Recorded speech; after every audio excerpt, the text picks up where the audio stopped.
that you have open. Alright, so, okay. Hello, everybody. Welcome. I have something to start out our, I just want to show you guys something. NASCAR. You're gonna see a black screen. It's okay, alright? It's okay. Understood? Okay. Now, you see 20-year-old Ty Gibbs, right? Ty Gibbs. He's a great racer. What Jack said, he's one of the up-and-coming prospects in NASCAR. He's the son of Joe Gibbs. Grandson. Grandson of Joe Gibbs? Yes. The legendary NFL coach, which is how this links in. I just want to show you guys something. Look at this dude's face. And look at Megamind, bro. Dude, look at Megamind. Dog. No. Uncanny, personally.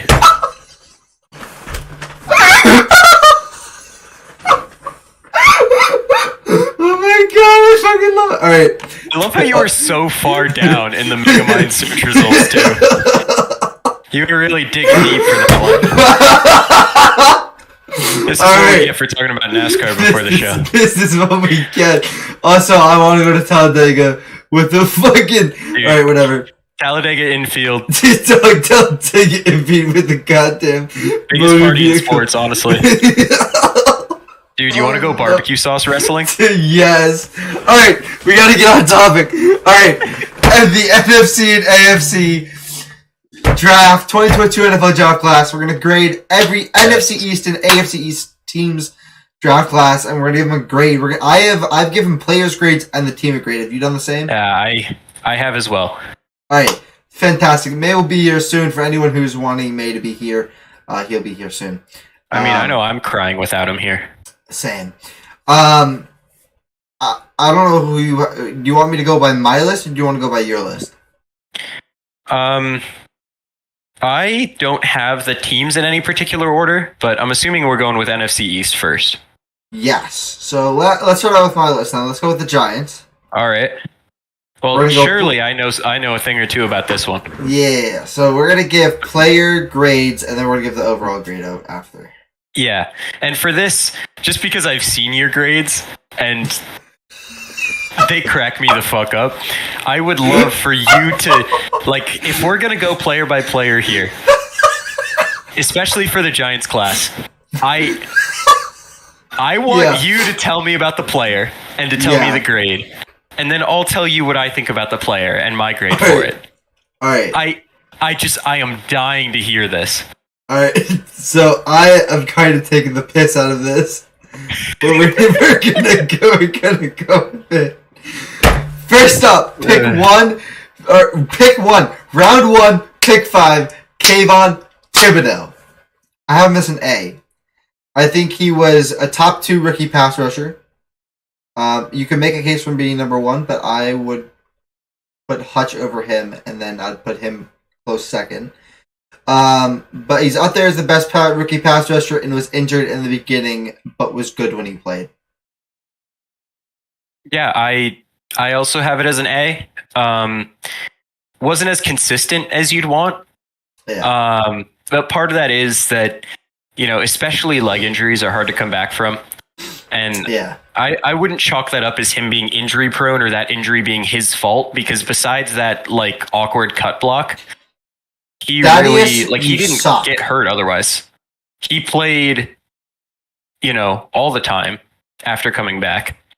And on a rate basis, he was as good or better than Hutch in a lot of ways. Obviously, Hutch had the benefit of production because he played longer and converted a few more pressures into sacks. But I am, as a Giants fan, I would be and am just as happy with Thibodeau as I would be a Lions fan with Hutchinson right now. Mm-hmm. And when you're picking 5th overall, especially with Sauce Gardner already off the board, who we're going to get to later, that is exactly what you'd want. Right? 100%. Next up, round 1, pick 7, Evan Neal. I put a C. I think he did okay. He needs some time to adjust, but he played okay. I know correct me if I'm wrong, Jack, but he was really good at one particular thing and not good at the other one. Am I wrong? You're not wrong. So I forget which one it was, but I just remember you've been saying all year that he's good in one and really bad in the other, and that's all right. Jack, so Evan Neal was pretty good as a run blocker. He was supposed to be this can't miss tackle prospect coming out, incredibly physically gifted and pretty technically sound. Mm-hmm. Pretty solid as a run blocker, and was actually very good in like quote unquote normal like vertical pass sets. The problem is the Giants O-line coach, and the way I can probably best explain it is he wants them to pass block similar to how they'd run block. And part of that's that the pass game used a lot of quick game, a lot of play action. But what it ends up being is Evan Neal somehow, and maybe because he was battling injuries early on, like I don't know what it is, but for that style, he struggled to get out of his stance horizontally, moving to his right, quick enough to actually like be balanced and be able to take on a rusher. So he ended up struggling a lot in pass pro. What encouraged me about it was that, like on the flip side of it, anytime they put him in like a true vertical pass set, he looked like the player you thought you were getting in Evan Neal, right? Mm-hmm. And as the season went on, until like the playoff game and other stuff where the scheme and like the play calling was above everything else, like you saw them start to use that more, and you saw Evan Neal start to have some better reps, but. Mm-hmm. It still adds up to a very disappointing season for someone picked that high. So for me, I have him as a D right now. Okay. Just because he was picked so high and he was picked as a guy who was supposedly very pro ready. But I'm also not going to sit here and call him a bust until at least like halfway through next year. Because especially with rookie tackles, you get guys that take a while to translate. Mm-hmm. I mean, obviously with the Giants, you see it with Andrew Thomas all the time. Not all the time, but you see it all the time, including with Andrew Thomas for the Giants. Hey, May. Hey, what's up? I just want to... I don't know if you... Did you watch the beginning of the the stream? Did you watch it? Or no? What? If you didn't... Did you watch the beginning of the stream, yes or no? I was working. Okay, so I have something to show you. I'm gonna share my screen for you. Sorry, we're gonna derail a little bit.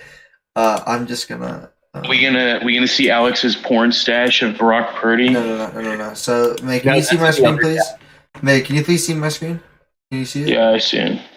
Alright, you see this man? do you see this? Yeah. This is Ty Gibbs. Yeah, he looks like he's 14 years old. I don't know who this is. He's actually 20. He's actually 20. Close enough. He is the grandson of legendary head coach Joe Gibbs.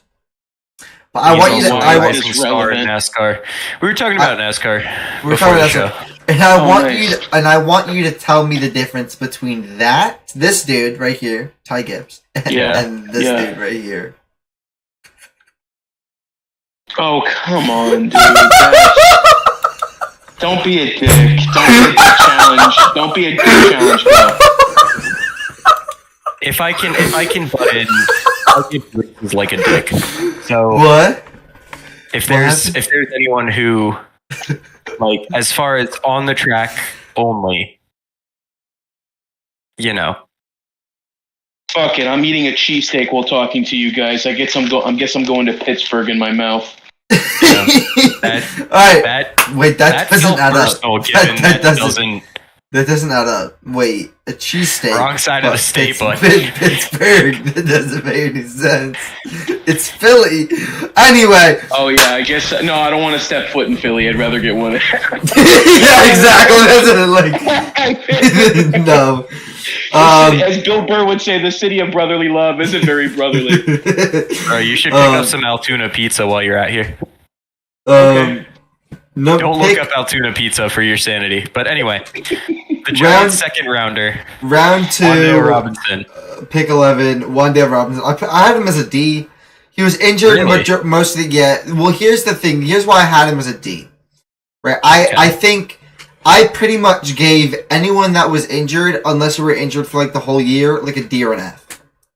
Because for me, I want my players to be healthy.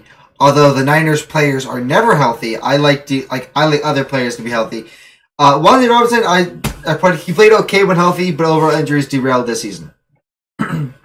So I don't necessarily disagree with that.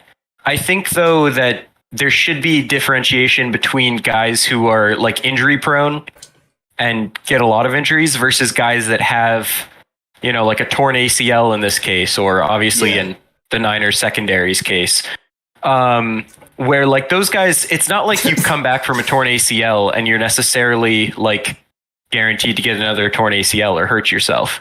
Like if you recover right, hopefully that's, it, right? It's one of those injuries that doesn't necessarily make you injury prone. Yeah. Right. Now if it was like, and Wandale did have a couple other injuries during the year, right? So he had a bit of a slow start to the year. Yeah. And so in that way, it does make sense. But I would definitely separate like an ACL tear or a freak injury like that from injury prone, quote unquote, type injuries. Yeah. But Wandale, I mean, he was drafted to be Kadarius Toney that actually, practiced. I have him down as a B+, partially because the ACL tear means that we didn't get to see the best of him this year. But he had, honestly, really strong potential. For one, despite being so short, he's actually built kind of like a tank. In a way that, like, I feel like it is very possible for him to come back and be durable in the future. And also, as his role in the offense was increasing, he was the only player on the Giants this year that was able to get yards after the catch, besides like Darius Slayton on a crossing route. But Wandale, especially by that Lions game that he ended up tearing his ACL in, the offense was almost designed around him for the majority of that game. Like there were a bunch of gimmick plays schemed for him on important downs. He was the guy, like he was the primary target. His ability to get yak was taken advantage of. Like there's a reason that he hit 100 yards, not even at the end of the game. And then obviously tore his ACL getting that 100th yard. But like he was on his way to, a much stronger season than he ended up putting out on paper, in my opinion, with the way that his usage was developing over the season. So that's the kind of thing where like you saw enough that I'm a lot more excited to see him next year than I was after they picked him. Like during the draft, I probably would have labeled it a C, right? But I've bumped that up. Yeah. All right. Round 3, pick 3. Joshua Ezeudu. I like saying his name like that. I have no clue I put him as a B. I have no clue who the fuck this is. Chuck, take it away. He plays guard. He was a very good guard for a chunk of this year. He started off kind of rough in his first couple games and then really picked it up and then got hurt. So, but in that time that he really picked it up, he was very good with the kind of play that made it look like in a year or two he could be one of like the guys at guard, which is, there were some plays where it looked like he had rare guard talent, and then there were other plays that he looked like a 3rd round pick. So like overall, I put him at a B+ personally. In a similar way to Wandale, where like the potential is very clearly there at a spot where they badly need help. And injuries mean that, the season couldn't be fully evaluated, but like moving forward, you're a lot more excited about his potential than a lot of other possible guard draft picks, especially in a third, like for a 3rd rounder. I feel like that's pretty damn good value. Yeah. What are you expecting from a 3rd rounder though? Like what is the height or ceiling? For like, what do you mean? Like the ceiling for a 3rd rounder is, you'd hope for an everyday starter. I think what you expect from a 3rd rounder is a rotational guy, maybe like a swing tackle. So like depth, you hope to develop into a starter. Yeah, it's high end depth. Someone that maybe you're hoping to shelf for a year or two, but then he becomes a starter down the line. Or it depends on the position. I mean, that's for a lineman. If you're talking about a receiver, you'd want that guy to be like your fourth receiver and get playing time if you're picking him in the third. You know what I mean? Yeah. Okay. Round 3, pick 17, Cordale Flott. I like that last name, Flott. It's kind of funny. I have a B. Again, no clue who this is. Jack, please save me. So he's a corner out of LSU. He was actually shockingly good in coverage this year, but his main drawback, I had him also at a B+. I honestly ended up, besides Evan Neal, who was the pick I was most excited about coming out, strangely enough, I was way higher on, these last 3 guys at the end of this season than I was after the draft, right? Flott was picked. He's super young. He's tiny. Like he's paper thin. So he has trouble tackling. And he was picked as like the ceiling is the sky, right? Incredible potential. But he needed a lot of development. Like physically, he's not built to play corner in the NFL coming out of college. But all the tools were there and all the traits were there. And because of injuries, I mean, the Giants lost their starting second corner early on. And then of course they managed to lose, the backups and then the backups to the backups at different points. They started an undrafted rookie named Zion Gilbert and played him for an entire game against Washington this year. Right? Because of injuries, Flott ended up getting a decent amount of playing time at times, even though it was clear the Giants were trying to shelf him and get him in their training program to have him come out next year and be bigger and a more effective tackler. When he did play, he was very good in man coverage.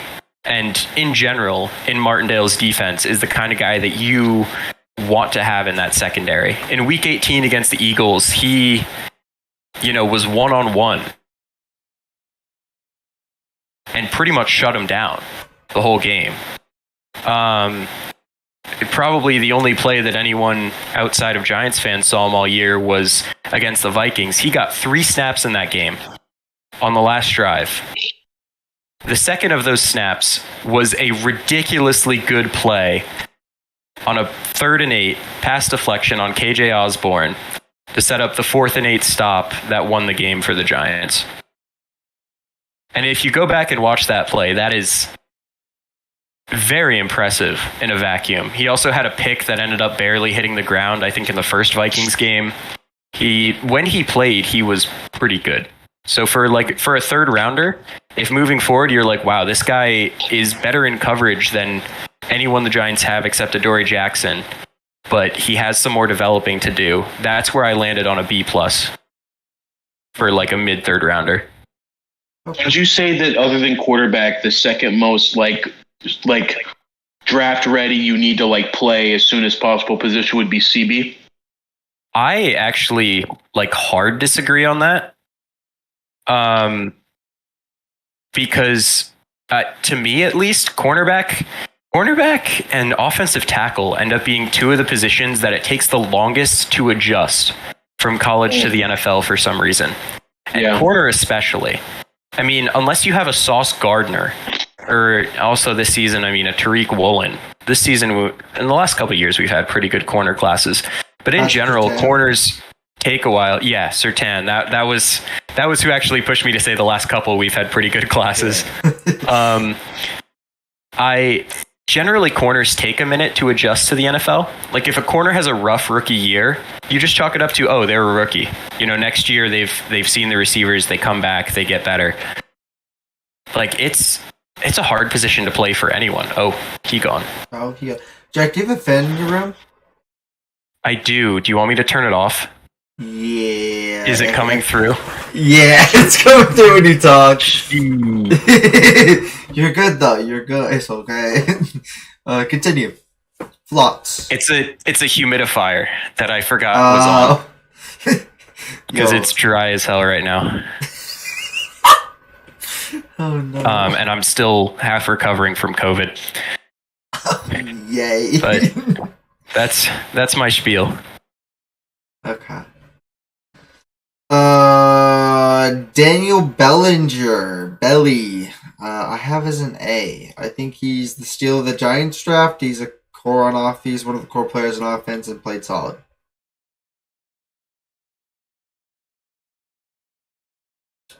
Thoughts? I also have him as an A. If it weren't for his eye damn near getting poked out against the Jaguars, he ended up getting a fractured eye socket, missed a few weeks, and then, well, now wear a visor for the rest of his career because you only want to have that kind of freak injury happen once. But if not for a bizarre freak injury, he would have had a very strong season, like stats-wise. But as it stands, he had a nice season, especially for a fourth rounder. And there were a lot of games where, like, Bellinger was a lot of the reason they ended up winning. He was drafted as a blocking tight end that showed a lot of potential as a receiver in college, but wasn't used as one very often. And, you know, he definitely plays like a guy that you would pick in the second round at tight end. Yeah. And that's at tight end, which is generally like a position that doesn't see a lot of value in the draft, right? But yeah. One fun fact about Bellinger, I mean, I agree with the grade of an A, is Travis Kelce, leading up to the Super Bowl, named 3 tight ends in the NFL that he thought were like the future of the position. George Kittle. I'm gonna ask future of the position. George Kittle is the present of the position. In this, he could be the future too if we just give him prosthetics. You're absolutely right. Kelce also would be included as also the future, but he's talking about like specifically very young guys, rookies this year or last year. Okay. I want you to tell me the 3 tight ends he named. Either of you. Bellinger. Yeah, obviously that's one of them given it coming up, but I want to know if you can name the other 2. Yes. I couldn't. Name the third one now. I couldn't tell you. It will come up this episode, which that should give it away easily for you. Oh, fuck. Shit. Okay, never mind. No. Oh, fuck. Who is it? Oh, God, no. Oh, fuck. You giving every player a D is coming back to bite you. It is. Wait, so they're a D? Oh, shit. Yeah. I'm looking through everyone that I give a D right now. It's Jake Ferguson for the Cowboys, who, by the way, was very nice as a rookie this year. That's a spoiler. But yes, Kelce picked out 3 tight ends that he'd seen and considered the future of the position, and it was Pitts, Ferguson, and Bellinger. And I thought that was interesting. Okay.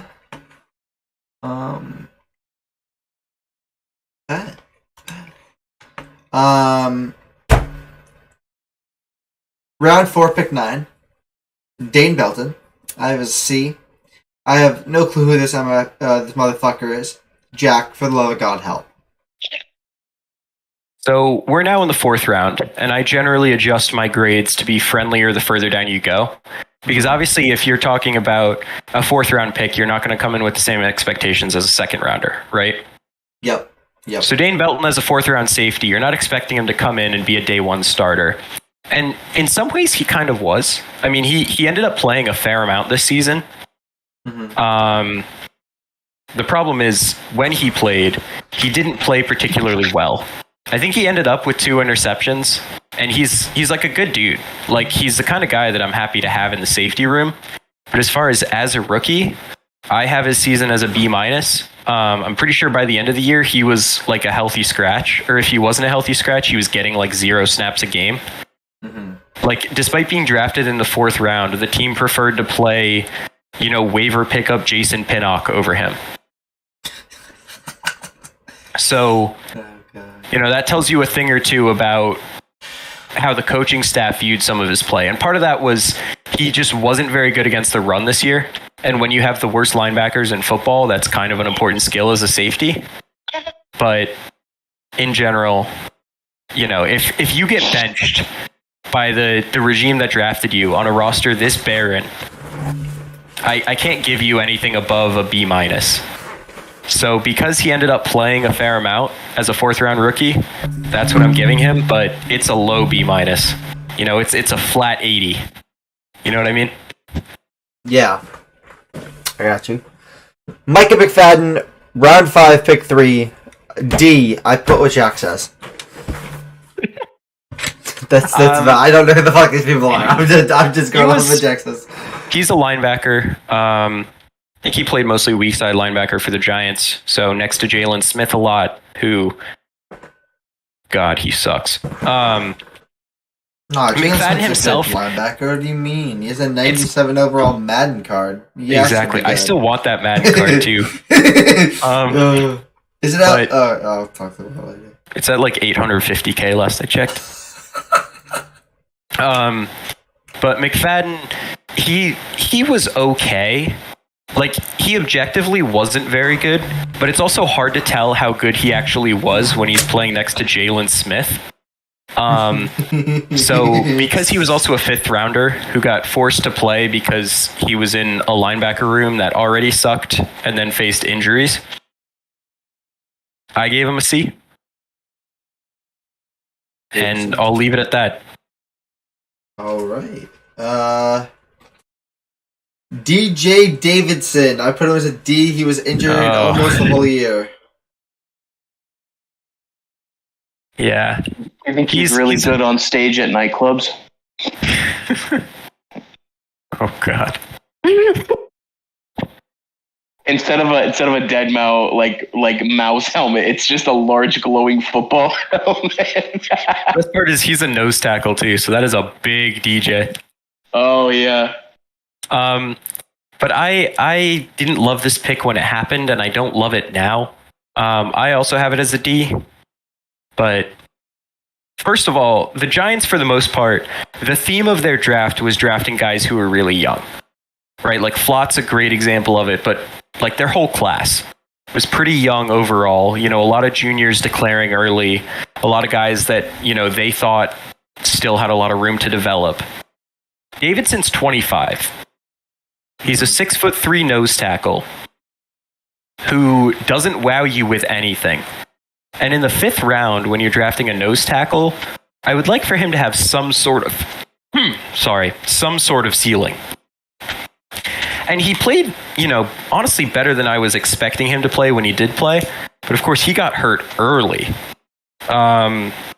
So because of the position, because he's old, because he doesn't have a lot of potential, I have it as a D, even though he ended up playing some as a 5th rounder. I'm going to run real quick to go grab some water. I'll be back in a minute. Trip in front of the end zone. Hey. Get wrecked. I'm just going to go over my final 2 grades. I'll skip Jags for now. Marcus McKeithen and Darian Beavers, I had NA because they were injured all year. I don't think they played a single snap, and if they did, they played like 5 total snaps. There wasn't really a point in rating them if, they didn't play. That rounds out the Giants overall. May, what do you think I have overall for my Giants draft class grade? Like an average? Yep, average of everybody. I would say like average. A low 70s, maybe? I have a B. Low. Oh, a B. Wow, okay, better than I was expecting. I have a B for the Giants draft class. I went over Marcus McKeithen and Darian Beavers that were injured all year. Not applicable. Yeah, they both tore their ACLs in camp. The one thing is, for McKeithen, I put it as a, not applicable, question mark, whatever. For Beavers, I put it as a B minus. Mm-hmm. Just because he was supposed to go way before the 6th round. And until the ACL tear, he was supposed to be the Giants' starting middle linebacker all season. Yeah. And to get a starter, even though if it's because it's in a bad room, but to get a starter who, should have gone way higher than he did that late in the draft, that's pretty good drafting. Yeah. But that's my 2 cents. So you gave the class a B. Okay, well, I gave the class a B. This is correct. Guess what I gave the class then? B. I gave it a B plus. Okay. Not bad. Not bad. For me, that was a lot of the reasoning for that is they had a lot of picks, but they found a lot of starters in it, right? Like they had a bad roster, and the reason that this roster made the playoffs is in large part because of the rookie contributions. Yeah. And they found guys who are at least good depth pieces in positions they badly need them.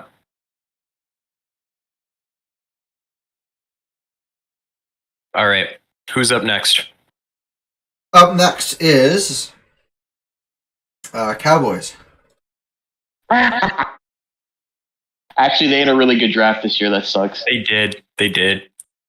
Oh, yeah, and a bunch of Dallas sports writers were saying, we all have to praise Jerry for this. And I'm like, really? Like, are we really gonna praise Jerry for all this? It's all that other guy. I forget his name. Will McSomething. He's like their director of player personnel, but he does all the like scouting and GM stuff.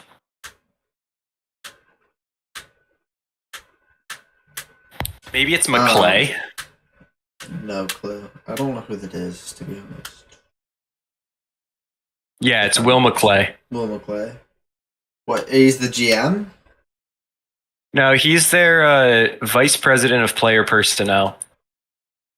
But he essentially does, he does a lot of the draft stuff. He does a lot of the player scouting stuff. Got it. Okay. So, pick 1, 24. I have Tyler Smith at AC. I have no clue who the fuck this guy is, and he's irrelevant as fuck.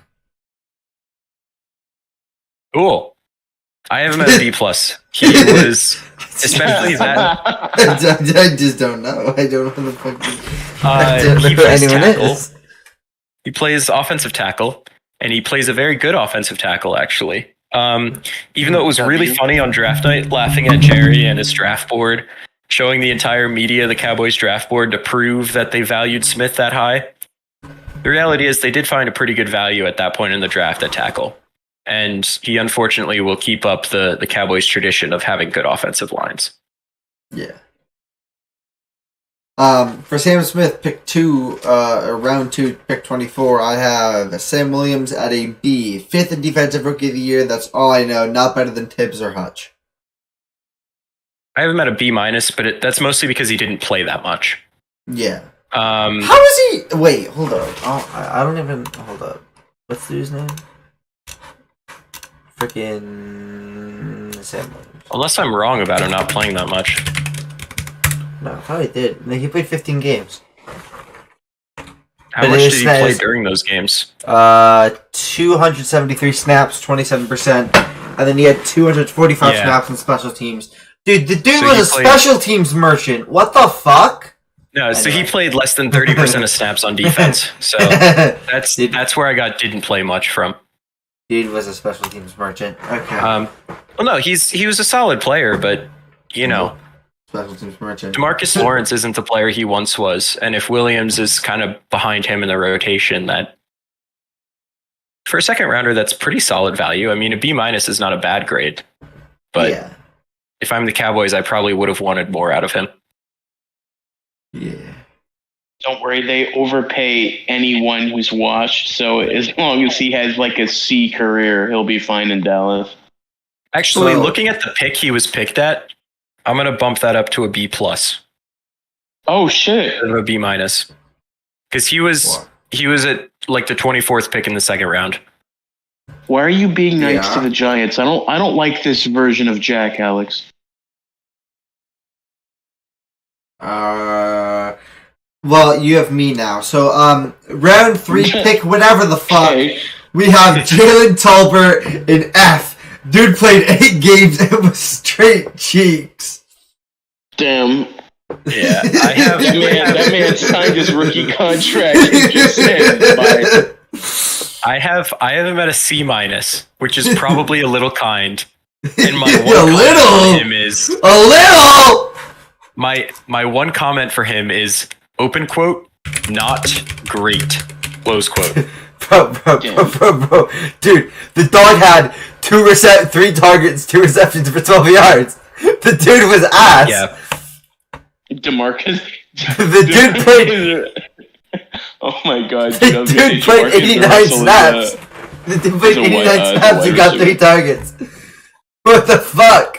Alright, anyway. This dude makes Nelson Aguilar look like Randy. Dude, he does. It's sad. I want to add, with a fair amount of the later round receivers, like 3rd round or later, that we'll cover today, a lot of them are in stacked receiver rooms, the Cowboys included. And so, like, Tolbert is a guy where it's really more of a, like, we will see in the future. But he definitely didn't show a ton to inspire confidence on the field during the regular season this year. And wait, did you actually watch this guy in depth? Not in depth, no. Well, from what you've seen, Granted, is it just probably bad would have been easy to. bad hands? Oh, come on. Like, are we talking bad hands, like no separation, awareness, route running? What's going on? I don't know, but I can see. I don't the thing know. with receivers is sometimes it's kind of hard to tell. With True. him, I honestly think it's more that he just didn't play much. He played, So he played 89 the snaps. problem. Yeah, it is. He played That's why 89 snaps. That's why I chalked it up to a we'll see, because like 89 snaps, that's less than Marcus Johnson played for this year's Giants. And if you don't know who Marcus Johnson is, neither does anyone. Nobody knows Marcus Johnson. Except his family Marcus friends. Johnson's mom doesn't know who Marcus Johnson is.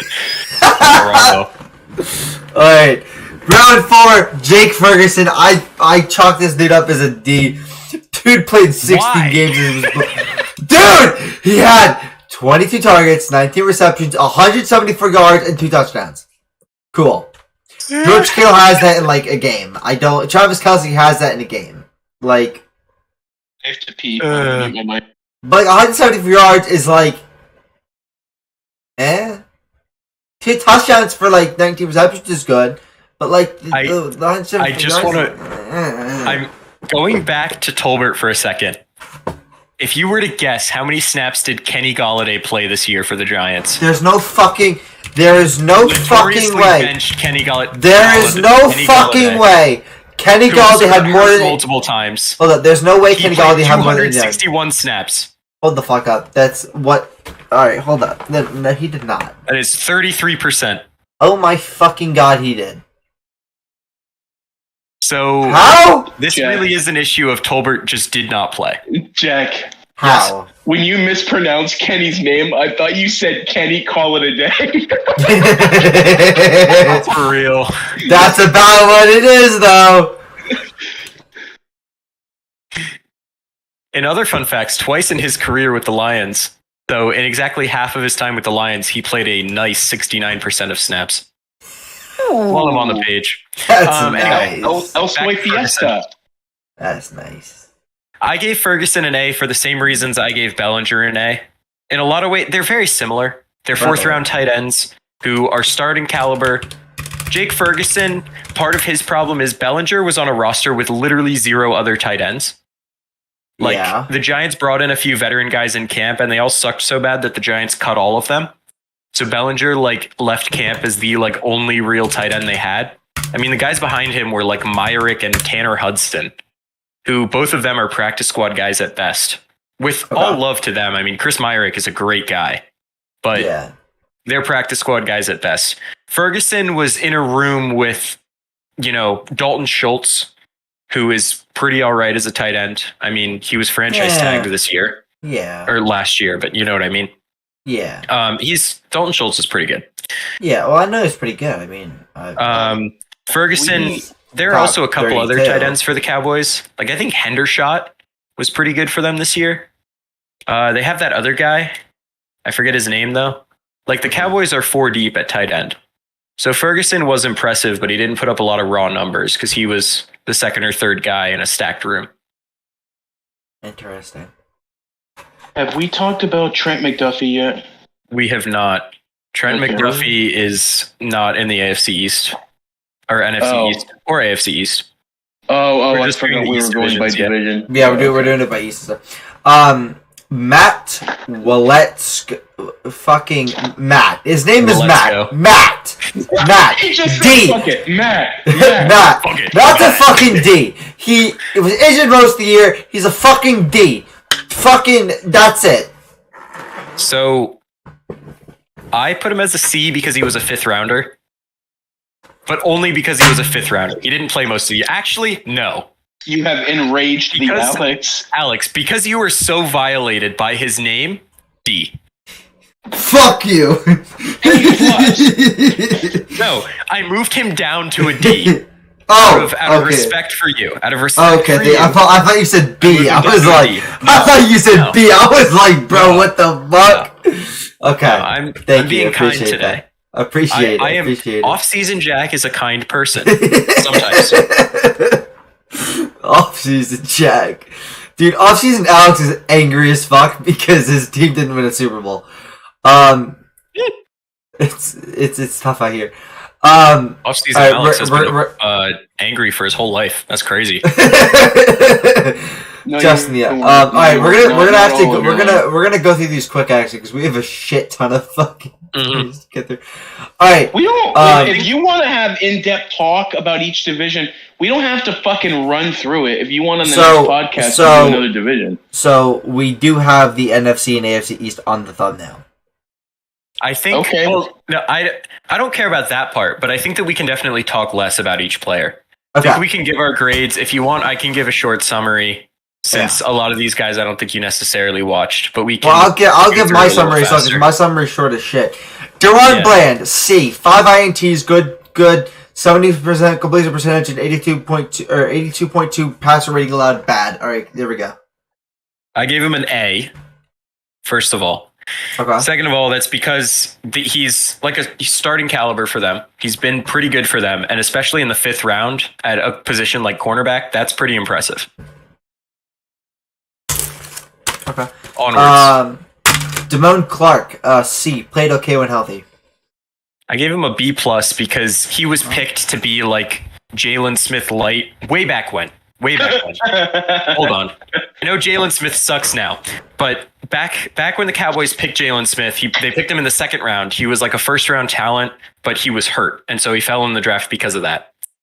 I think Miles Jack was the same kind of thing for the Jaguars. Okay. But Damone Clark is like a mini version of that. Obviously, it's round 5, and he was supposed to go in like the 2nd or the 3rd, not round 2, supposed to go in the 1st. But, you know, he's way more talented than his draft slot would indicate, but he wasn't expected to play this year, right? Like, he was picked as a future, like, you know, let him rehab, and then we have this great talent as a steal late in the draft. Okay. John Ridgeway, F, played dog shit, got cut. F, got cut. That's the only way you can get an F. Yeah, if in the 5th round or later from me, unless I have a personal issue with you, you're only getting an F if you got cut. Yeah.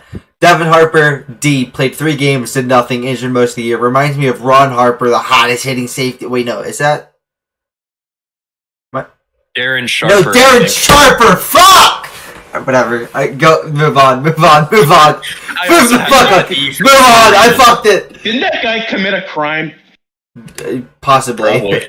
A lot of NFL players. I'm thinking of the. I don't know. Dude, a lot of NFL players have committed crimes. I don't know. Serial rapist. That's the first line. Is I remember that name. Yeah, he like no offense, but like he targeted senior citizens. He was terrible. Yeah, you are very right. Alright, move on. Eagles. Oh wait, no, my overall grade for the Cowboys is a D+. Fuck the Cowboys. I had them as a B+ as well. Alright. I said D. I said D. Yeah. I said D. I had the Giants at a B+. That's what I mean. Oh, okay. So I had them as the same grade as the Giants. Although once we finish all 4 teams, I'll list, we'll list our orders for what we think. Pick 1, run 1, pick 13, Jordan Davis, C, a whole lot of mid, stat-wise at least. I don't know if he's good. I didn't watch him, so I don't give a fuck. I gave him a B+. The Eagles in general, they were weird with their rookie class this year. Their first 3 picks were all guys that Hargrave was insane this year. Obviously not. Jordan Davis was kind of behind him in the rotation, so he didn't play a ton, but he's very talented and was worth the pick. Their other picks were picked as kind of stash guys where none of their top 3 picks played much. None of their top 4 picks really played, but they had a first, second, and third rounder, and none of them really played. But I gave Davis a B+ because he's a very talented defensive tackle who, with Hargrave gone in free agency, most likely is going to cause issues next year. Cam Jurgens, D, played 35 snaps, mid as fuck. I gave him a B only because he was handpicked by Jason Kelce to be his successor when Kelce retires. Jack, I shit you not. This motherfucker John Ridgeway comes up on my goddamn fucking mutt thing. Dude, we talk about him, bro. We say his ass, and then he comes up. He got cut. He doesn't even have a picture on that card. He doesn't even have a fucking picture. Fuck. But Cam Jurgens, he was a good prospect coming out. I liked him. The Eagles got him. It was a good value there. Kelce handpicked him, is going to be mentoring him. He'll take over then. I have him at a B, but mostly with a, we'll see. I have, Nakobe Dean, F, special teams merchant. I have him as a B+ because he was supposed to be a first rounder.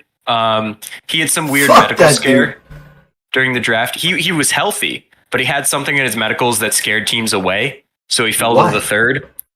I don't know. I think it might have been a heart thing. But either way, the Eagles picked him, and then because they have TJ Edwards and Kaiser White, who were maybe like the second best linebacker duo in football, Nakobe Dean didn't end up getting much playing time. But when he did play, he was pretty good. Who's the best linebacker duo in football? You know damn well it's the 49ers.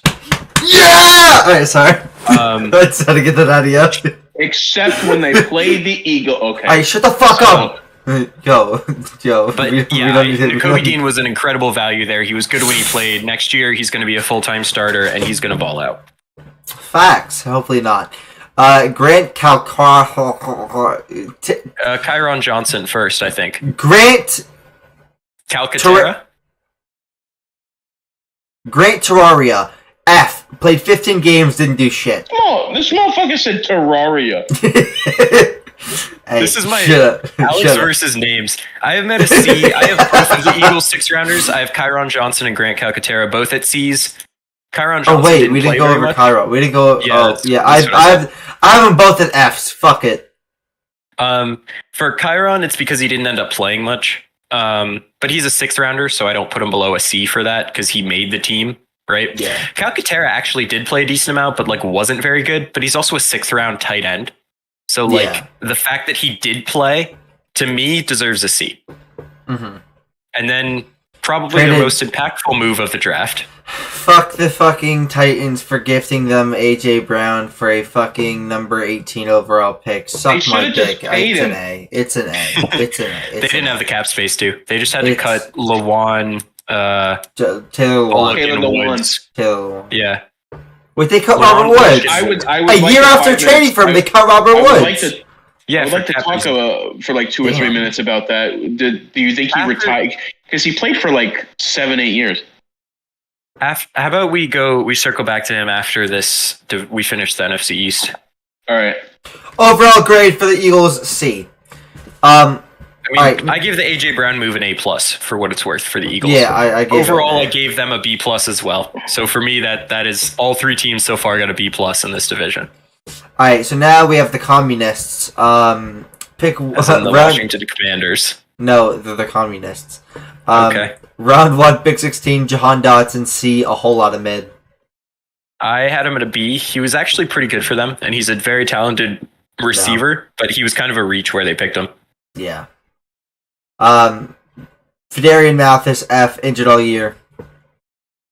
I had him at a C just because he didn't play a whole lot. So for the same way that I was kind of light on a lot of guys that didn't play a ton, it's a we will see pick. But I had him down at a C because he was widely thought of to be a reach at the time. Mm-hmm. So screw it. Maybe he's a C-. How about that? Okay. All right. How about an F? No, I'm kidding. Okay. Brian Robertson Jr., I have him at a B. He's not bad, but not good. But he's not bad. I also have him at a B. That's crazy. Yeah. He was a cool story. He was a solid running back, could eat up carries, but he wasn't really anything special.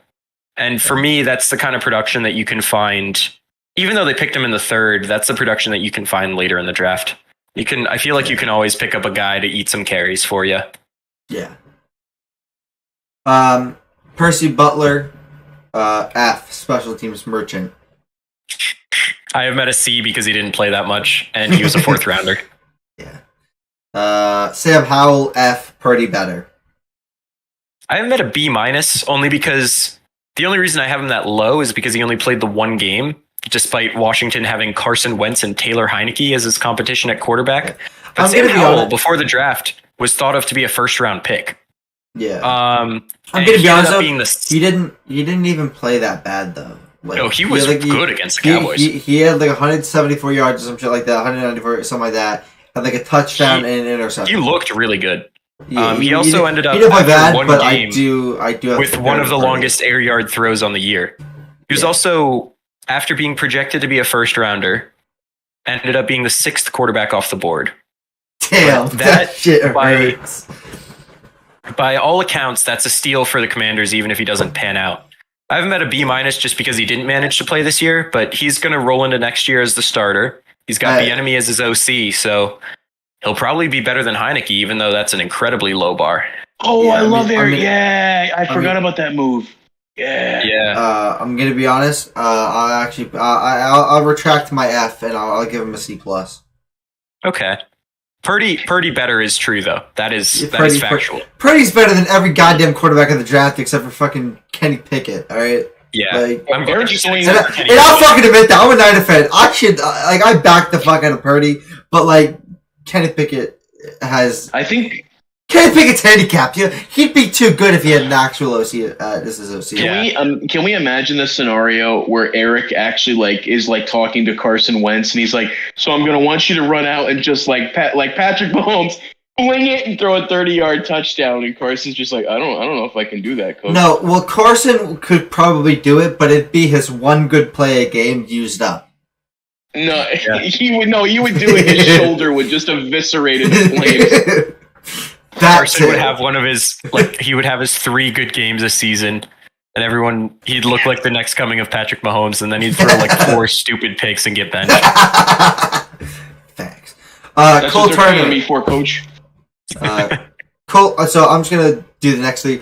Cole Turner, basketball legend Chris Paul, and Christian Holmes. All Fs. all Fs. Basketball legend Chris Paul. Or short king Chris Paul. Even though he's technically not a short king, he's a short king. Y'all are rude as hell, I'm telling you. I give him all Fs. Actual garbage, played 1 game in worst corner in football, in that order.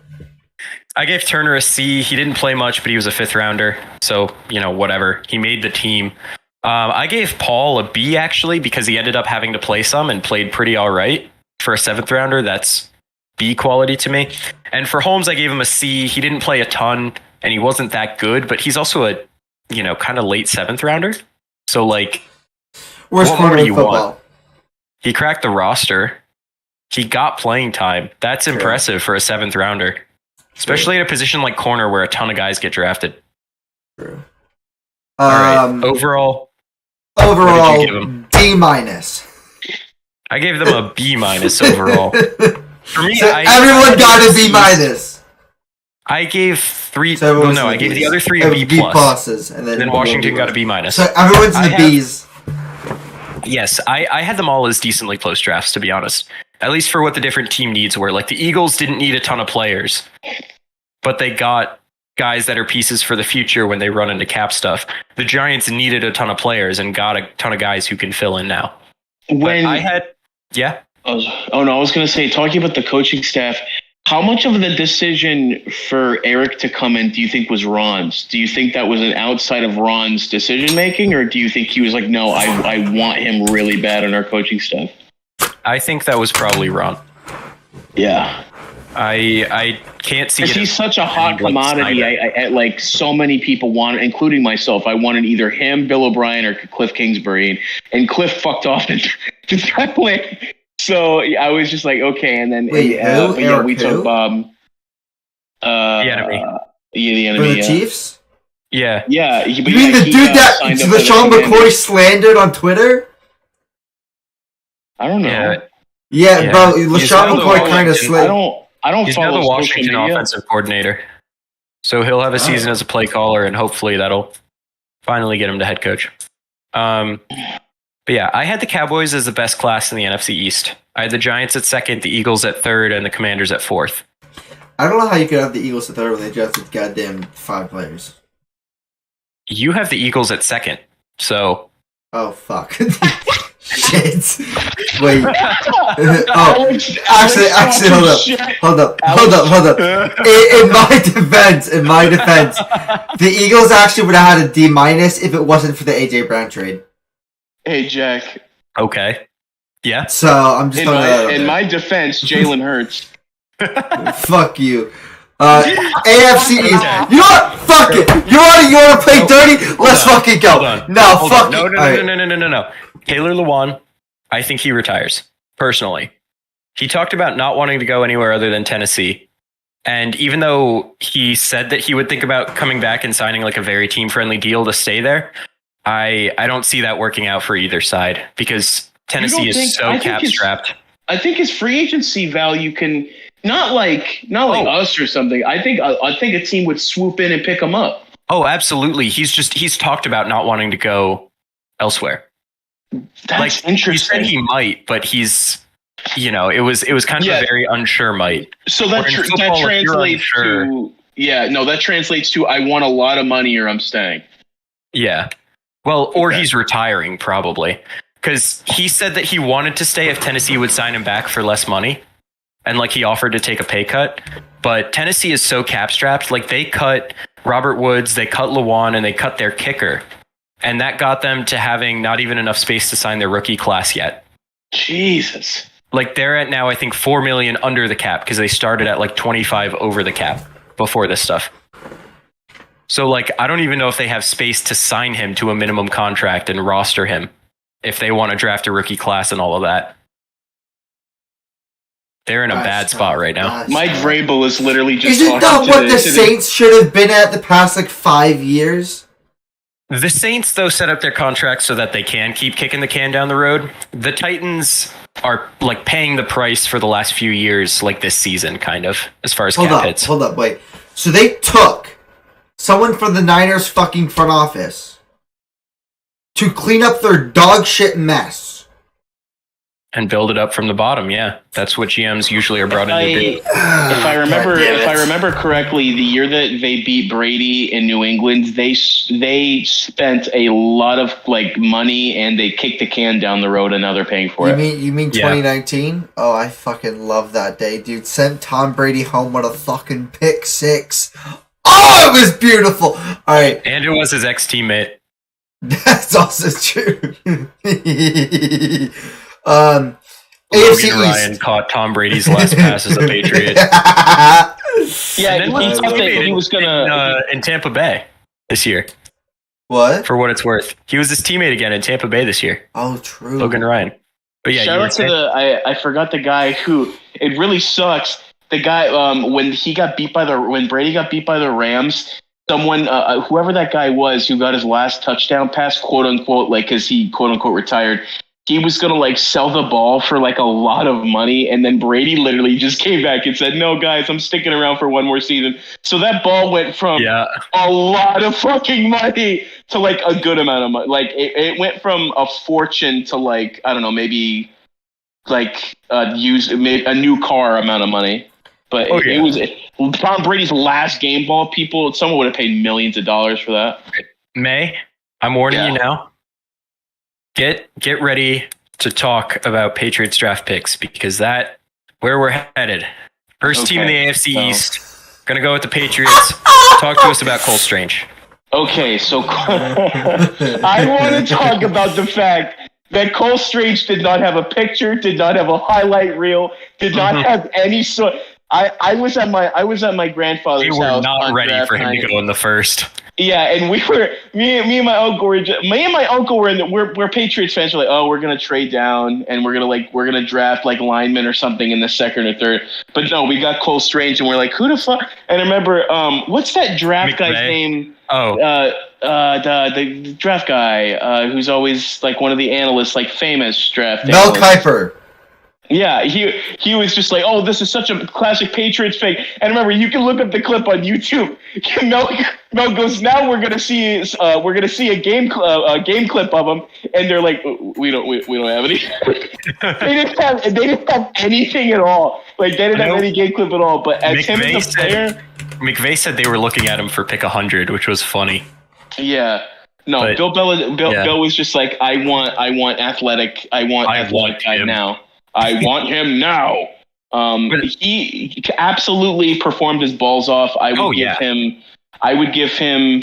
I don't know what an A would be, but I would give him a strong B plus just because he over excelled for whatever everyone said. Everyone was like, oh, if he was so bad.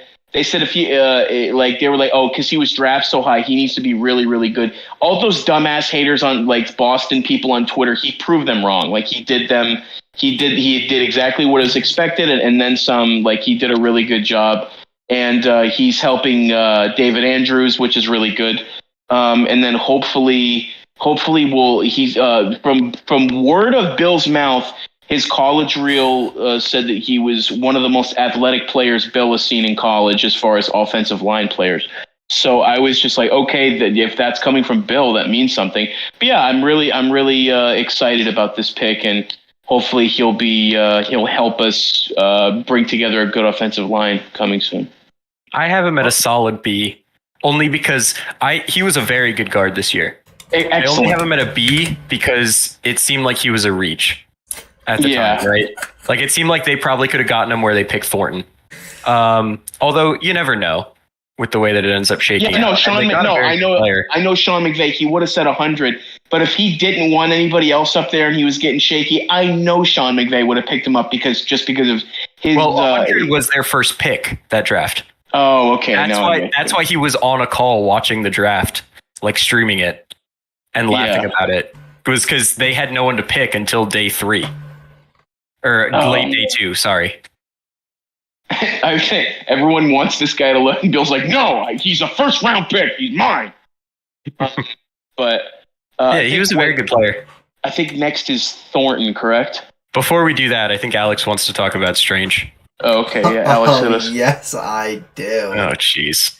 So I have him at a straight D. He's mid, and if it ain't a white receiver, Bill Belichick doesn't know what the fuck to do! Alright, anyway. You can tell Alex has watched many Patriots games. I can name to you so many African-American positions that aren't wide receiver that he literally turned into, or no, non-white positions, my bad, that turned into Hall of Fame players, but go off, King. I mean, there are 2 very strong ones later in this draft. Yeah. But anyway, Tyquan Thornton, tell me about him.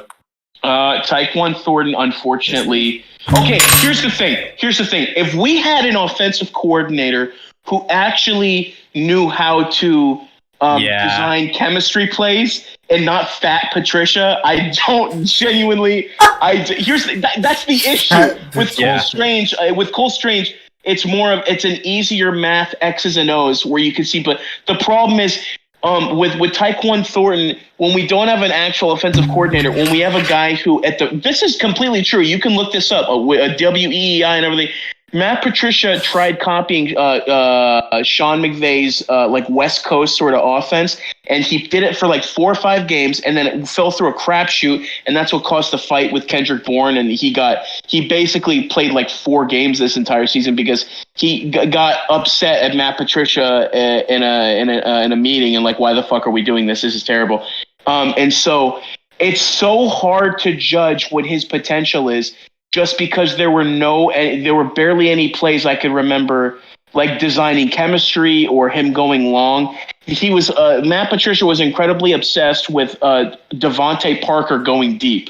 That was his. For some reason, that's what got his rocks off. Is like every third play, it's to Devontae, and they wanted to force Devontae to jump ball all the time, and it was just really repetitive and easy to predict. I am gonna go off of draft metrics and the little I've seen off of him. And I know this is a cop-out answer, but I'm gonna say middle of the pack and just say C. He caught balls. I didn't see him drop anything. He had like 2 or 3 touchdowns this season. Once again, really bad offensive scheme. Maybe under BOB we can actually figure out what his worth is. But for the time being, I'm just gonna be as conservative as possible and say middle of the pack. I put him at a B or a B minus, sorry, because of Patricia. Nice. Because he was just so horribly underused.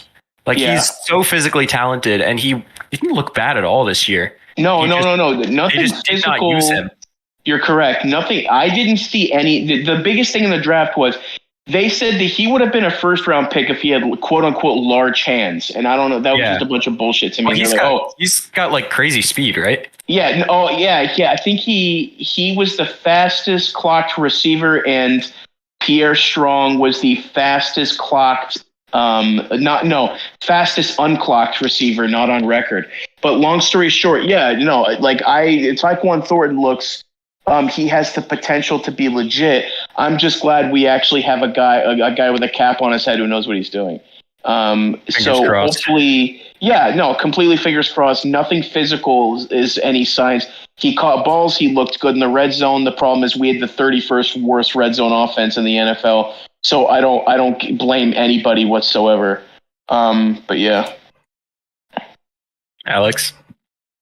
I have him as an F. Again, if it's not a white receiver, Bill doesn't know what to do. Are you going to take this seriously? One thing I have to say, though... He is later. I promise you that. One thing I do have to say, though, he does have 5 drops on 22 receptions, which is actually really bad. Do you know what his average depth of target is? Average depth of target, 14.2 yards. Yeah, so generally catch rates further down the field are much lower. His catch rate is he's a wideout. What do you want? Here's the thing. His catch rate is below 50%, which means Mac Jones is inaccurate as shit. Oh my god! Here we go. No, because Alex, we get it. You want to suck Mac Jones' dick as much as I do. Calm down, okay? Well, no, just because he's a deep threat, right? And he wasn't used enough as one.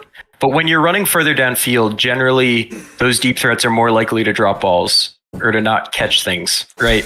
No, it's funny because of his frame and everything. I was expecting. Listen, I am not an offensive coordinator. I've never been one. Don't know anything about it. But I'm just saying, if just because of his frame, I'm so surprised. I understand why they wanted Devontae Parker in the situation because he is like one of the best jump ball receivers in the league right now, even because with his age. But still with Tyquan Thornton, he's so built. I know he's skinny, but he's lean and he has a really awesome wingspan. I'm so surprised at least once or twice they didn't try throwing the ball to him deep. I can't remember a time where they tried doing that. I know Ramondre Stevenson is such a goat that Matt Patricia focused heavily. We would run the ball 3 times and then we would do we would try to chuck it deep. I don't know, dude. I really wish we could have utilized him more. I do think it would have been a lot. But all things considered, who cares? He knows the system and it's going to be good. I'm going to butt in and say for time reasons, we should probably start speeding it up for the AFC East stuff. So Marcus Jones, give me a 10-second rundown. Marcus Jones really didn't play at all this season from what I can remember. Because I think he's our running back we drafted. He's a corner. Oh, he's a corner? But no, he didn't. He also scored a touchdown on offense and was a returner. Oh, he scored the touchdown against the Jets. Yeah, no. Yeah. Thumbs up to him. I would give him a B just because if his designated role was CB and he was playing special teams, then I guess, I don't know, something's going on. But yeah, no, good player. He actually was pretty good in coverage too. Oh, he was? Yeah, he actually had a really good season. Sorry, the cough was I was just clearing my throat. But No, you're good. I don't remember. It's funny because I know we had We had Jonathan Jones or Jonathan Allen. Yeah, Jack Jones, and then 3 Joneses in the secondary. Yeah, and then so yeah, I don't remember him there. My bad, but yeah, no, I'll give him a B. Playmaker as a returner. He scored that touchdown on offense. And I'll give him a B just because he kept the 13-game streak against the Jets alive. That game was going to go into overtime, if I remember correctly. Yeah. I'm giving him a B just because he kept the streak alive, and it makes Bill Belichick happy. That's all I'm gonna say. I gave him an A. He's a dynamic playmaker who's also a damn good corner. Alex? I gave him a B. Decent pick. I still stand by what I said. Give him a B. Decent pick, he said. All right. Wow. Okay. Jack Jones, I think that's the easiest A I've ever given. I also have other than his attitude problem. If we're talking about physicals, yes, he's extremely talented. I also have Jack Jones as an A. And keep in mind, he's also a 4th rounder, so that forgives some issues as far as like in the 4th round, you get a very solid corner. That's a win.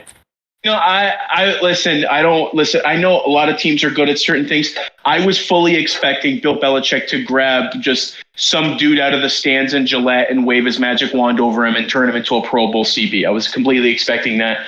Bill he gets his dick hard for finding really good cornerbacks. He picked off Aaron Rodgers for a pick 6 in Lambeau, which is unheard of. So I'm really happy he did that. He might actually be out of the NFL with that whole thing towards I think it might have been a substance abuse or an attitude thing, or I forgot there was some he in the punter, right?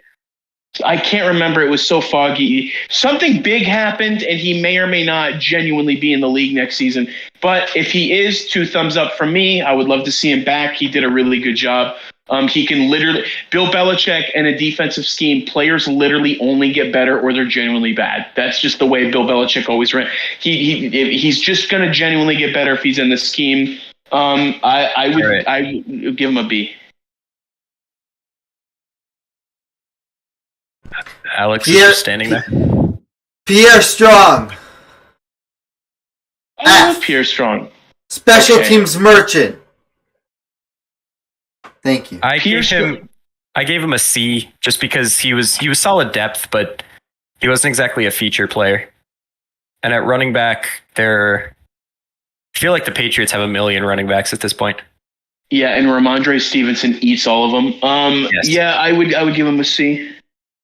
All right, Zappy, I gave him a B+, mostly because he played.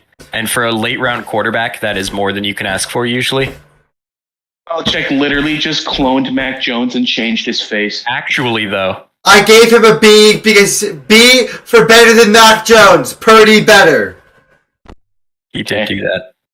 All right, Kevin Harris. I gave him a C just because he was a 6th rounder. So the threshold there's lower, but he's also depth running back.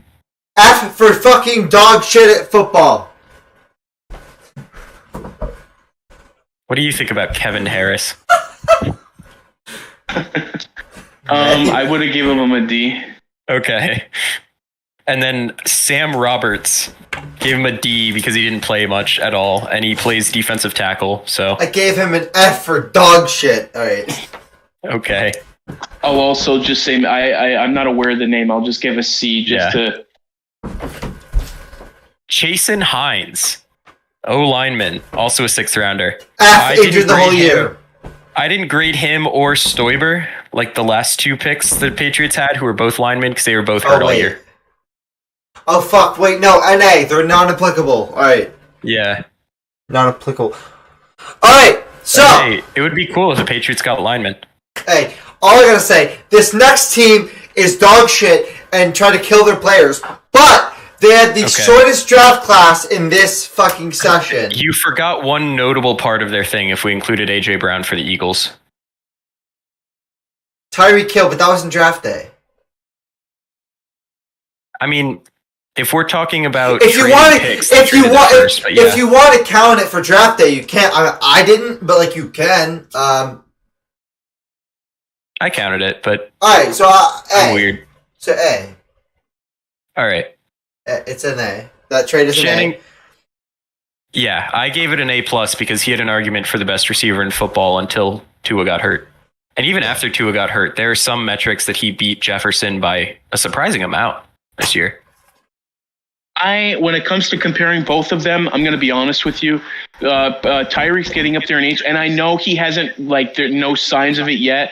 I am still taking Justin Jefferson every time just because he did that thing when he played against the Bills and he caught that pass. I was just like, oh my God, it's either him or Devontae.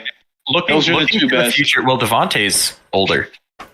Looking to the future, I would take Jefferson or Jamar Chase any day. But for this past season, Hill had a strong argument that he was at least very close to Jefferson. Yeah. But yeah, Alex gave everyone an F. I gave everyone they drafted.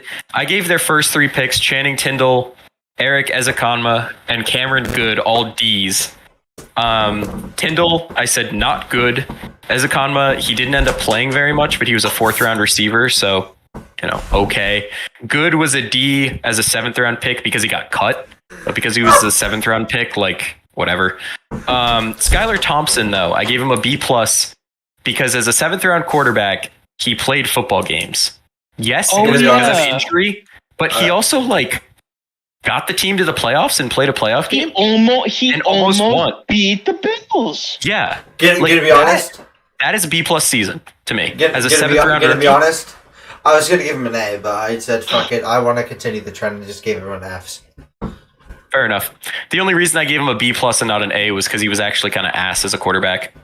But still, he wasn't that good. No, he wasn't that good. He was actual ass. Your first season, and then you sit most of the season, and then one of your first appearances is in Orchard Park in the playoffs. Come on, he deserves he'd been playing a bit before that because he also ended up playing. Anytime Tua went out, Teddy Bridgewater did not last long in his place.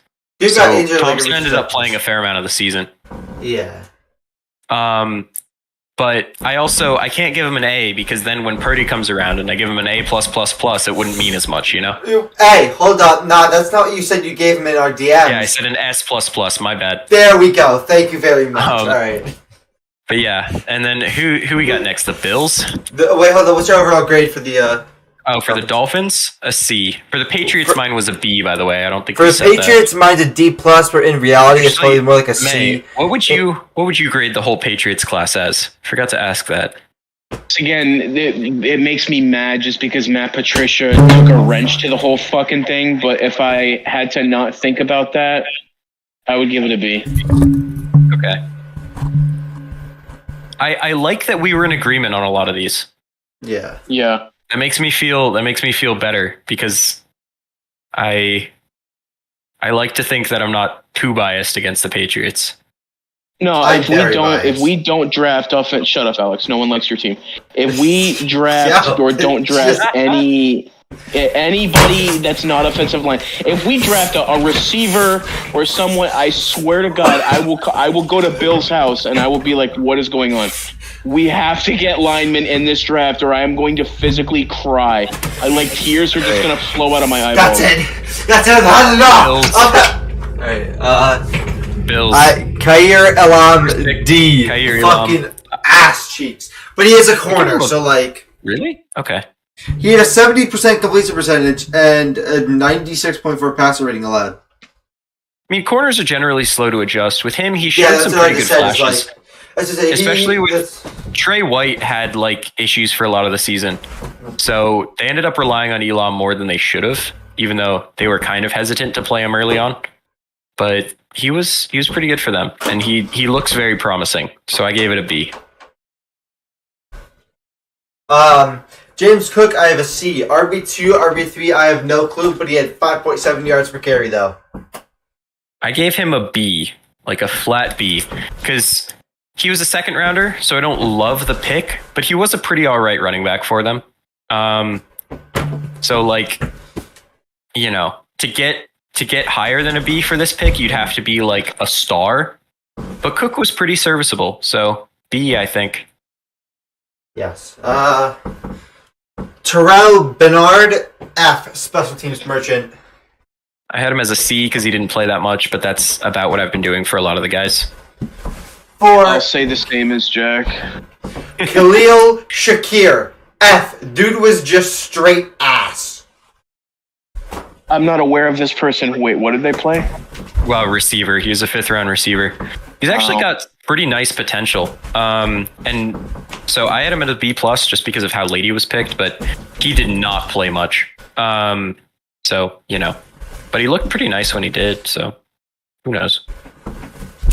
For Matt Ariza, F.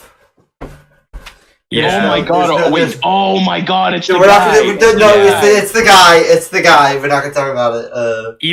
Even without that stuff, he wasn't even the best punter available at the time. Like if it wasn't for all the publicity he got.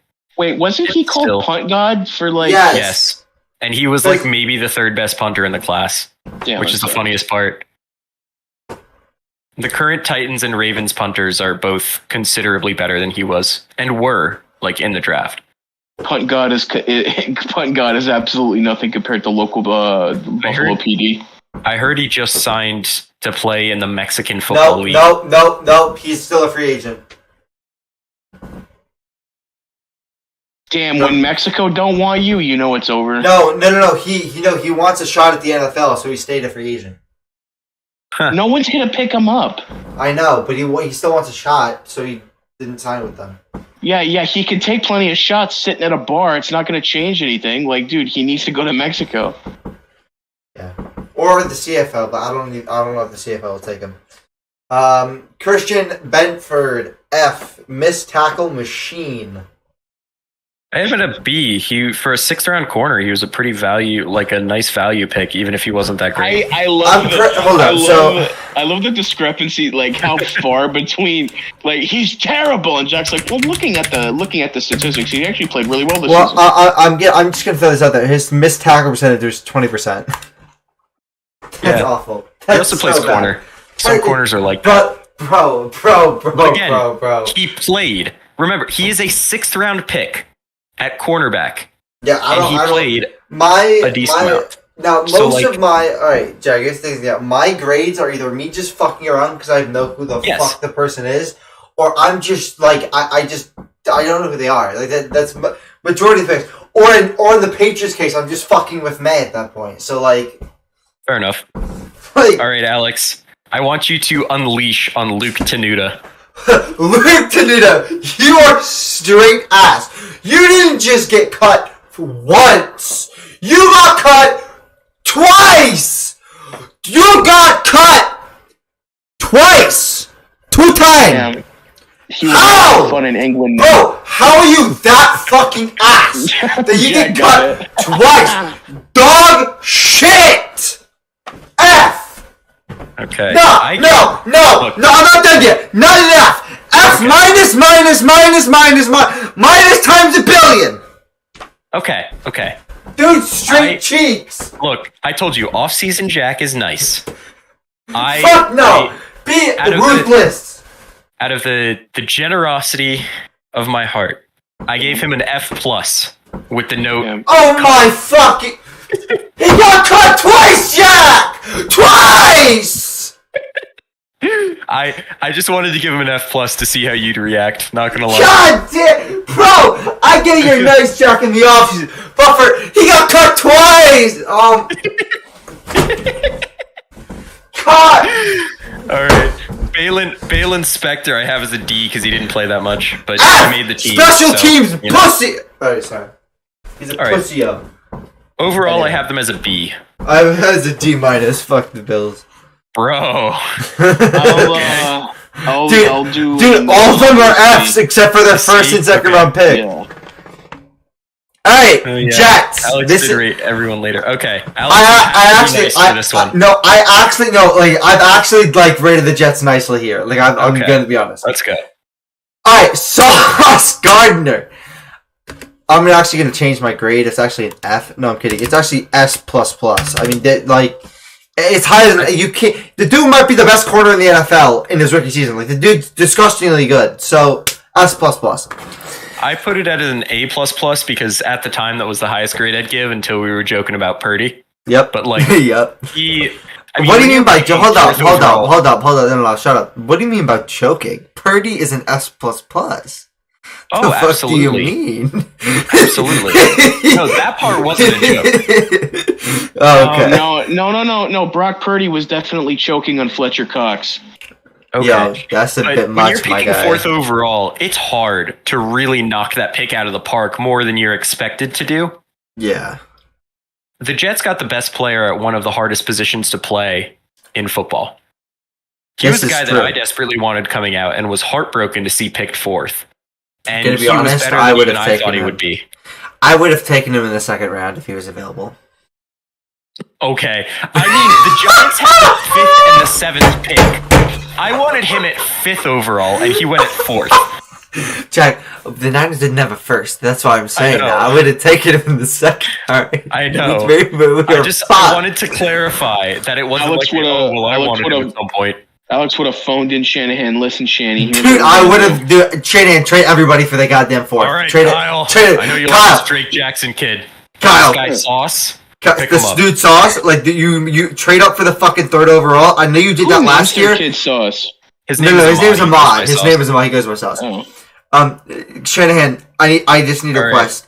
I need you to trade up from the 2nd round to the 3rd overall pick. And I know you traded a ton last season to get Trey Lance, but I'm telling you, this dude's the real deal and could transform our cornerback group into the best damn group in the. All right, sorry.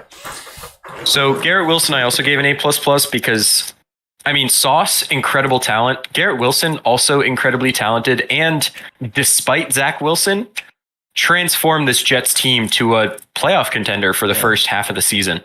I mean, they were, 7-3, 6-2, something like that. Yeah, like 7-2, 7. And they had a shot until the last 2 weeks, despite having the worst quarterback in football, because Garrett Wilson is like a dude. Yeah, he's that guy. I have Garrett Wilson as an A+. Offensive Rookie of the Year, and that's all that needs to be said. Yeah, I mean, the Jets also swept Offensive and Defensive Rookie of the Year. Yeah, literally, that's kind of nuts. All right, you can't get this mix wrong. The 2nd. I have him as a C. I think he's a mid-tier defensive lineman with a little bit of upside. I actually fully agree. He also didn't play terribly much. I also had him as a C. I'm doing good. Look at you, time. Alex. We agree on the first few. Yeah, it's incredible. I don't know if you're going to agree with me on this one. I am. Spoiler. Oh, you are. I have Breece Hall as an A. Although he got injured, he was playing out of his fucking mind before he got injured, and he damn near probably could have took Offensive Rookie of the Year if he played that at that level the whole season. He was rare. He managed to be the rare running back that, especially because he was a 2nd rounder and not a 1st, but he was a rare running back that, like, I didn't love the pick when they picked him, but watching him play until he got hurt, holy shit. He's special, bro. Dude, they fucking nailed it. You can't what? I don't like the idea of drafting a running back high. It just it hurts my brain. Bro. Yes, I agree, and I didn't like the pick when they made it. Breece Hall was a monster, so I'm giving it an A for that. No. I get it. No, I get it. Like if you end up with a LaDainian Tomlinson clone, good for you. You did it. You won the game. I'm just saying I don't like the idea because they statistically speaking they get injured a lot, and then they want like replaceable. Yeah, they're very replaceable. I forgot about that. And then you end up with Le'Veon Bell syndrome, where if they don't want a shit ton of money, and that's the thing. Or Ezekiel Elliott literally he goes to Vegas and just hits the slot wheel, and a bunch of them fall out. Like, dude, they're so easy to replace. Yeah, that's why I don't think I want Ramondre to stick around, but he's going to want $10 million a year, and Bill's going to only want to pay him 4 or 5, and he's going to go off somewhere and make a bunch of money, and then that's going to be it. I mean, if you look at the Chiefs, Isaiah Pacheco, a 7th rounder, who split carries at Rutgers, way outperformed Clyde Edwards-Helaire, a 1st rounder. My cousin's best friends with him. He's pretty cool. Wait, who? Pacheco. Pacheco? Oh. Yeah, he seems like a fun guy. Although I hate the Chiefs, I'd want to meet him. At the Super Bowl party, my cousin was telling him that he's best friends with their parents. Then he ran into Pacheco one time. I think they're neighbors or something. I can't remember. I don't honestly remember. But long story short, he met Pacheco and he said, good things, good guy, good person. Neat. All right. Yeah. All right. Jeremy Ruckert. I'm going to be honest, I kind of did meme on this one. I put an F, special teams immersion, but he probably could have been like a C player. I had him at a D because he didn't play very much. And as a third round tight end, I mean, we talked about 2 tight ends here in the 4th round that were not just starting caliber, but like good, right? Yeah. And Ruckert was taken above any of them, barely played and wasn't particularly great. Mm-hmm. Yeah, he has CJ Uzama on the team, but like that's kind of high to pick a tight end when he's not going to be any kind of difference maker. I'm going to be honest. I'm not going to call it George Kittle syndrome, but I'm going to call it George Kittle syndrome. Like, at least, like, you know, the year after Kittle was drafted, right? You had, like, or the 2 years after, you had TJ Hawkinson, who was drafted in the 1st. He's a good tight end.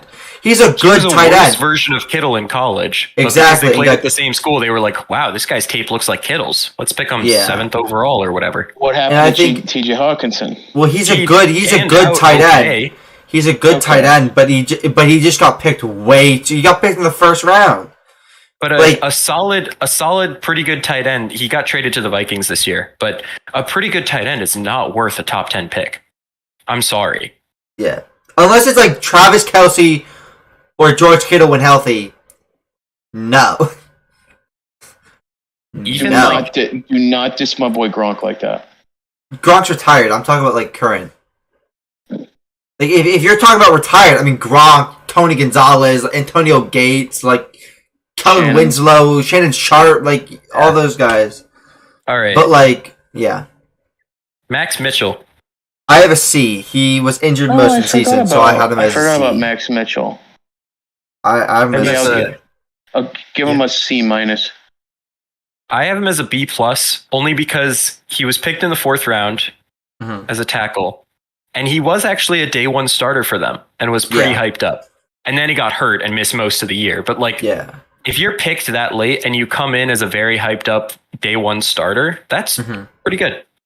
Yeah, so like the only reason why I knocked him down to the C is because he was injured most of the year. But I mean, again, I knocked everybody for injuries, so it's not just a major difference in how we're doing the grades. If I wasn't going to take injuries into account, I probably would have graded him like a B plus.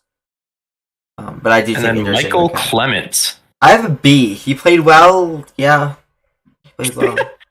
I don't know. May, do you know anything about Michael Clemens? I do not know anything. He has a cool name, though. Yeah, it's actually A-E. Yeah, Mikhail. Instead of A-E-L. It's really fun. I looked up on Pro Football and Michael like A-E-L, and I'm like, this motherfucker isn't coming up. Where is this guy like not in the NFL anymore?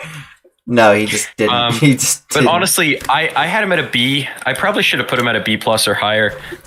But he, especially for a 4th rounder, he had a very solid year. Like, he kind of made up for Jermaine Johnson not being that good. Yeah. Right? Like, if you switch, as far as the seasons they had, if you switched Clemens and Johnson, I think you're way happier with the class, right? Yeah.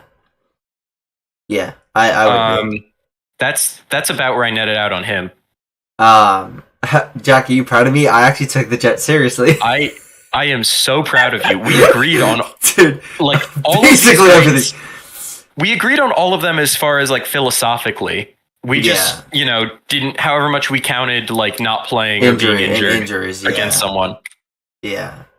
Overall for the Jets, if it was going to be a team, it may as well be the Jets. Yeah, right? Like I mean, Robert Saleh is their coach, you know.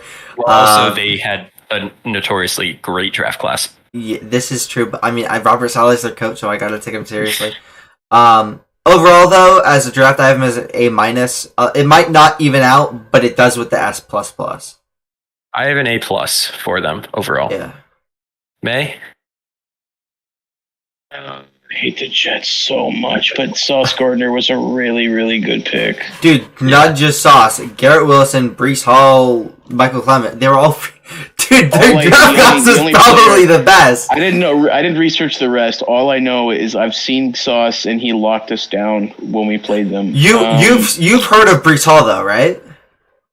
I've heard of him. He did get hurt pretty early on. He got hurt pretty early on, but the dude was a front runner for offensive player or offensive. Just because all I know is Sauce Gardner, I'm gonna give him a B+ because that dude's a beast. Okay. Dude, I'm gonna be honest. I think the Jets had the best draft. I haven't looked at all the other drafts in depth. I haven't either, but I'm gonna say the best high-end talent. I'm gonna say this. Dawson Knox drafted this year? No. Dude's been in the league for like 3 or 4 years now. Yeah.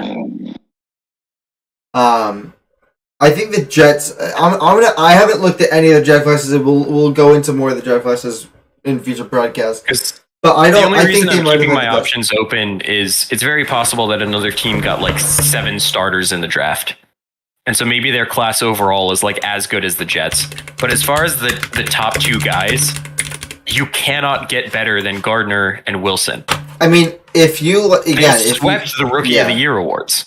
Yeah, and the round 2 pick was really good, and the round 4 pick. Michael Clemens was really good. Like oh my god, dude! It was a very good draft. They fucking nailed it. Yeah. That's fucking nuts. And Jermaine Johnson was like during the draft. That was kind of a steal pick in my opinion. He ended up not panning out, but he was supposed to go way higher than 26. Yeah. So like, and Jeremy Rucker was well regarded coming out. So like, even the guys they supposedly missed on were. The process was good, you know? Yeah. I was going to say the Niners had, like, a good draft, but, like, We'll get into that later. We might do that next one. But, any final thoughts? All right, Jack, well, let's go over our grades for the AFC East. I mean, I have the Jets at 1, I have the Patriots at 2, Bills at 3, and the Dolphins at 4. Even counting the Tyreek Hill trade, that was rough. That was a really bad draft. They drafted fucking 4 players. And they all sucked.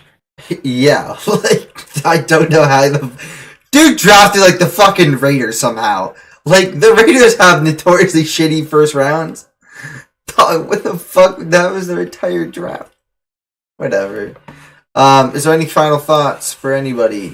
Any final thoughts? Yes. May, hit us with the most random Patriots fact you can think of off the top of your head.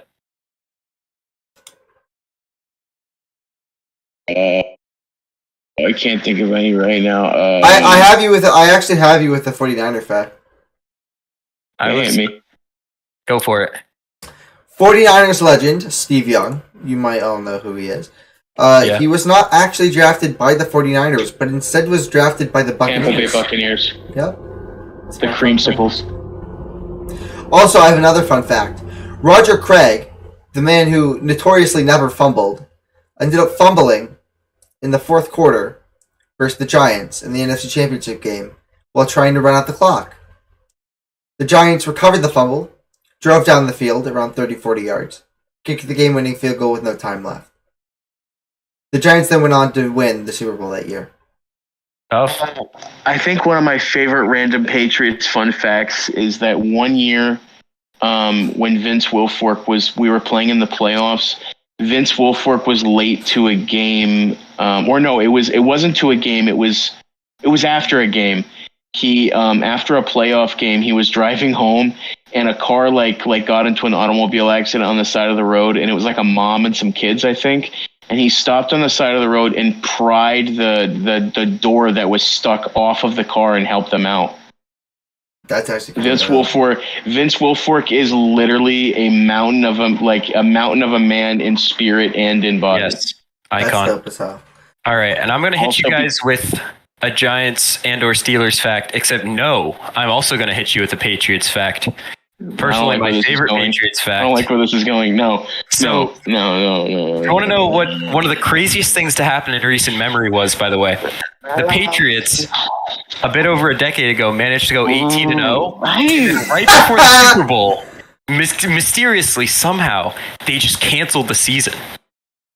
They just didn't play that last game.